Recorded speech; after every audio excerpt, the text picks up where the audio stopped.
नमस्कार, आप देख रहे हैं ब्राइट न्यूज और नजर डालते हैं इस वक्त की खबर पर।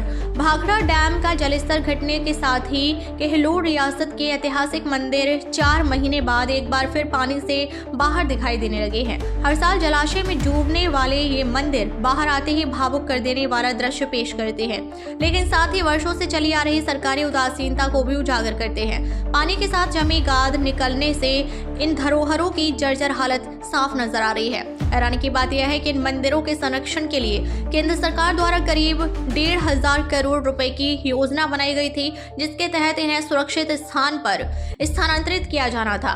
लेकिन वर्षों बीत जाने के बावजूद ये योजना सिर्फ कागजों तक ही सीमित रह गई और धरातल पर कोई ठोस कार्य शुरू नहीं हो पाया। भाखड़ा बांध बने 65 साल हो चुके हैं, लेकिन आज भी ये ऐतिहासिक मंदिर हर साल डूबने और उभरने की नियति झेल रहे हैं। अब जब मंदिर फिर से नजर आए हैं, यह सरकार और प्रशासन के लिए चेतावनी और अवसर दोनों है कि यदि समय रहते संरक्षण के ठोस कदम नहीं उठाए गए तो केहलूर रियासत की अमूल्य विरासत भविष्य में केवल इतिहास बनकर रह जाएगी।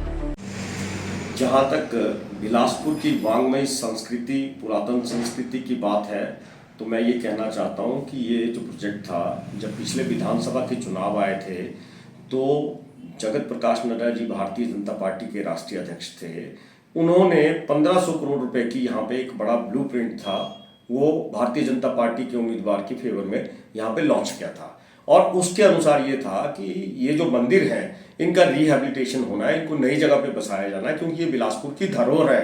क्योंकि जब भाखड़ा नंगल डैम बना तो सारा के सारा बिलासपुर के अंदर ये सारे मंदिर, पुरातन संस्कृति जलमग्न हो गई थी। तो हमें भी बड़ी प्रसन्नता हुई।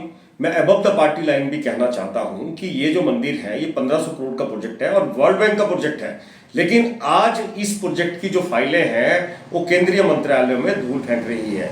मैं मानता हूं कि हिमाचल प्रदेश की सरकार जो है वो थोड़ा सा अपने संसाधनों से, अपने साधनों से थोड़ी सी घिरी हुई है। तो ये इतना बड़ा प्रोजेक्ट जो है 1500 करोड़ का, ये केंद्र सरकार के अधीन है और वर्ल्ड बैंक ने चलाना है। तो मैं उनसे पूछना चाहता हूं, माननीय सांसद भी यहां से 5 बार जो अनुराग ठाकुर जी बने हैं, मैं उनसे पूछना चाहता हूं कि अगर यहाँ पे बिलासपुर की धरोहर, बिलासपुर की पुरातन संस्कृति, जो हमारा खनखनेश्वर का मंदिर है, हमारा गोपाल जी का मंदिर है और बाग वाला मंदिर है, ऐसे बहुत से मंदिर हैं जो जलमग्न हुए हैं।